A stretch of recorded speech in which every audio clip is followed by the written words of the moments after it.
ఆదికాండము 34వ అధ్యాయము. లేయా యాకోబునకు కనిన కుమార్తె అయిన దీనా ఆ దేశపు కుమార్తెలను చూడవెళ్ళెను. ఆ దేశము నేలిన హివ్వీయుడైన హమోరు కుమారుడగు షెకెము ఆమెను చూచి ఆమెను పట్టుకొని ఆమెతో శయనించి ఆమెను అవమానపరచెను. అతని మనస్సు యాకోబు కుమార్తె అయిన దీనా మీదనే ఉండెను.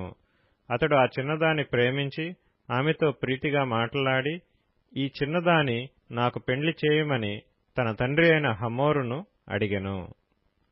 తన కుమార్తెను అతడు చెరిపినని యాకోబు విని, తన కుమారులు పశువులతో పొలములో నుండినందున వారు వచ్చు వరకు ఊరకుండెను.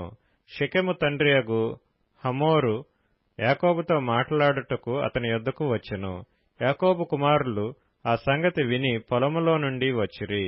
అతడు యాకోబు కుమార్తెతో శయనించి ఇశ్రాయేలు జనములో అవమానకరమైన కార్యము చేసెను.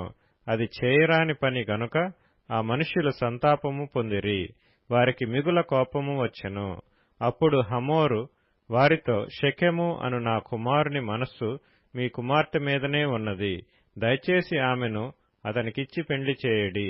మీ పిల్లలను మాకిచ్చి మా పిల్లలను మీరు పుచ్చుకొని మాతో వియ్యమంది మా మధ్య నివసించుడి. ఈ దేశము మీ ఎదుట ఉన్నది.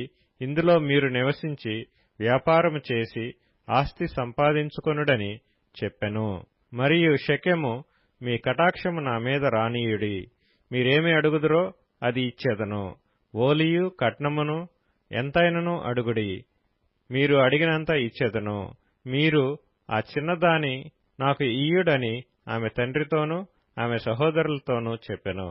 అయితే తమ సహోదరి అయిన దీనాను అతడు చెరిపినందున యాకోబు కుమారులు షెకెముతోనూ అతని తండ్రి అయిన హమోరుతోనూ కపటముగా ఉత్తరమిచ్చి అన్నినదేమనగా, మేము ఈ కార్యము చేయలేము. సున్నతి చేయించుకొనని వానికి మా సహోదరిని ఇయ్యలేము. అది మాకు అవమానమగును. మీలో ప్రతి పురుషుడు సున్నతి పొంది మావలే నుండిన ఎడల సరి. ఆ పక్షమందు మీ మాటకు ఒప్పుకొని మా పిల్లలను మీకిచ్చి మీ పిల్లలను మేము పుచ్చుకొని మీ మధ్య నివసించెదము. అప్పుడు మనము ఏకజనమగుదుము. మీరు మా మాట విని సున్నతి పొందని ఎడల మా పిల్లను తీసుకొని పోవుదుమని చెప్పగా, వారి మాటలు హమోరుకును హమోరు కుమారుడైన షెకెముకును ఇష్టముగా నుండెను. ఆ చిన్నవాడు యాకోబు కుమార్తె యందు ప్రీతి గలవాడు గనుక అతడు ఆ కార్యము చేయుటకు తడవు చేయలేదు. అతడు తన తండ్రి ఇంటి వారందరిలో ఘనుడు. హమోరును అతని కుమారుడైన షెకెమును తమ ఊరి గవిని యొద్దకు వచ్చి తమ ఊరి జనులతో మాట్లాడుచు, ఈ మనుష్యులు మనతో సమాధానముగానున్నారు గనుక వారిని ఈ దేశమందు ఉండనిచ్చి ఇందులో వ్యాపారము చేయనీయుడి. ఈ భూమి వారికి చాలినంత విశాలమై ఉన్నది కదా. మనము వారి పిల్లలను పెండ్లి చేసుకొని మన పిల్లలను వారికి ఇత్తము. అయితే ఒకటి, ఆ మనుష్యులు సున్నతి పొందునట్లు మనలో ప్రతి పురుషుడు సున్నతి పొందిన ఎడలనే మన మాటకు వారు ఒప్పుకొని మనలో నివసించి ఏకజనముగా నుందురు. వారి మందలు, వారి ఆస్తి, వారి పశువులన్నీయు మనవగును కదా. ఎట్లైనను మనము వారి మాటకు ఒప్పుకొందము.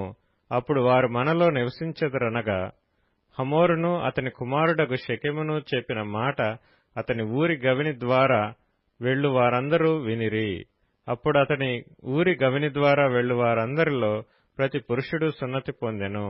3వ దినమున వారు బాధపడుచుండగా యాకోబు కుమారులలోనిద్దరు, అనగా దీనా సహోదరులైన షిమ్యోనును లేవీయు తమ కత్తులు చేతపట్టుకుని ఎవరికీ తెలియకుండా ఆ ఊరి మీద పడి ప్రతి పురుషుని చంపిరి.